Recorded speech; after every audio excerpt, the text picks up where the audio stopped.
guys, what's up? I'm Brian here doing another video for you guys, and this time we are taking a look at the Transformers Age of Extinction one-step class Drift. Now this is the car version of Drift. This was in the very first wave of the one-step lineup.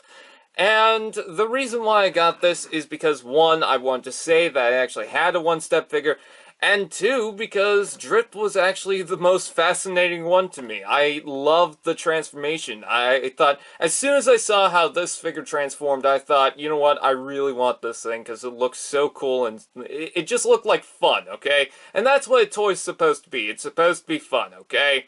We gotta remember that these are toys. These are for little kids. Anyways, I do like this. I enjoyed it when I got it, but Hasbro keeps reusing this transformation with a lot of other figures. They've recently reused it on another Drift. There's Bumblebees, there's Sideswipes, there's Prowl figure. There's just a whole bunch of figures that reuse the same transformation. I think Hasbro caught on that this was the best transformation they had, so they decided to recycle it constantly. And it's just soured down the transformation. It's cool that people nowadays can still get the transformation for this and have a little bit of fun, but because they've just been reusing it, it's gone tiresome. Now, let's compare it to the Deluxe Class Drift, which I have right here, and yeah, it's definitely a lot smaller. It is a $10 figure, but not that much smaller compared to the $15 to $20 figure, so that's something, I guess. So there's a size comparison. The wheels are actually larger on this one, I think. It also has a pin on the back here. Now, the reason for that is able to work with the giant Grimlock set. You would put this figure in, and it would make a bunch of sound effects and launch something and whatnot. I don't have that figure, so I can't show that off. But you do have the ability to do that if you want to. Drift's color scheme is this metallic blue, which is not accurate to the one in the movie, but I understand why they went with this. It's to make it pop. But he also has the light blue underneath. That is also in the metallic color scheme, so that's pretty good. Also a metallic Autobot logo on the front, some silver, and then a little bit of red on the front there. No paint on the wheels. You get some silver along here. So with that out of the way, let's go through the transformation. It is not a complex transformation because it is a one-step. All you have to do is bring these down, and then the chest will automatically flip up, and you bring that down all the way, and then flip down the arms. And that's pretty much it.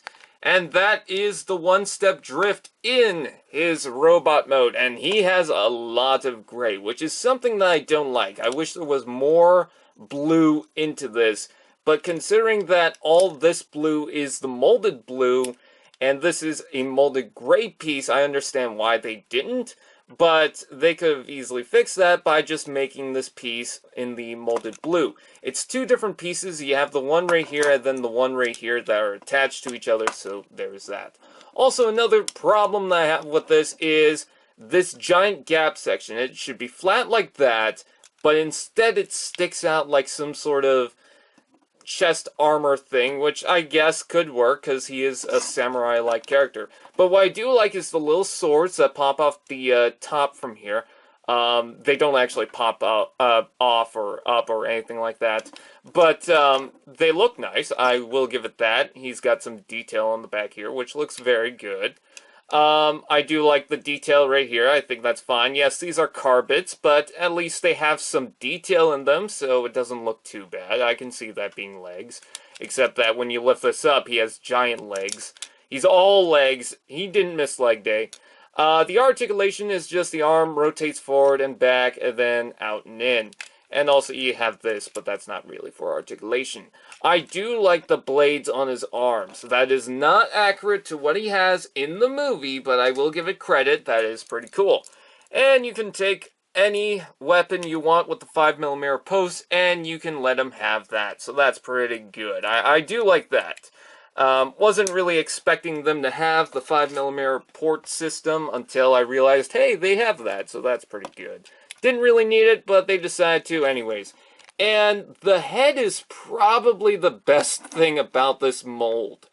The blue paint on the eyes is messed up, but the molding on the head is actually really good. I like the blue paint on the top there. I think that looks very nice. I noticed that my camera started to move.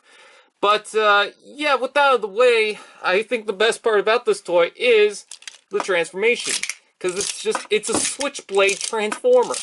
It's so much fun, although this tends to hit my finger and it hurts a lot. It's so worth it because it's just so much fun to do that. I'm not doing such a good job because I have to reach around and I'm trying to not hit the table as I'm doing that. But it's a lot of fun just to do that.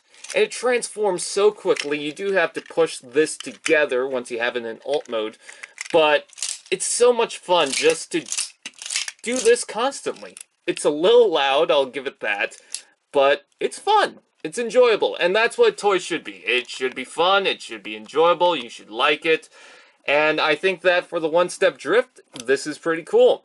My only problem, like my biggest concern about this, or not concern, but my biggest problem with it is they've just been reusing this constantly, though that could be a good thing, because some of the other one-step changers are not as fun as this, because this is pretty much like a switchblade. So, you still continue to have this mold, and you can still get it. Would I recommend getting this? I would say if you can get it on sale, yeah, it's actually a lot of fun. But it is also just $10, so if you just want to grab something that's going to be fun and enjoyable, go ahead. It's not going to have the best detail or articulation. It's not going to be the best for posing. But you know what? This figure is a lot of fun. So with that out of the way, I thank you guys for watching, and I'll see you guys next time.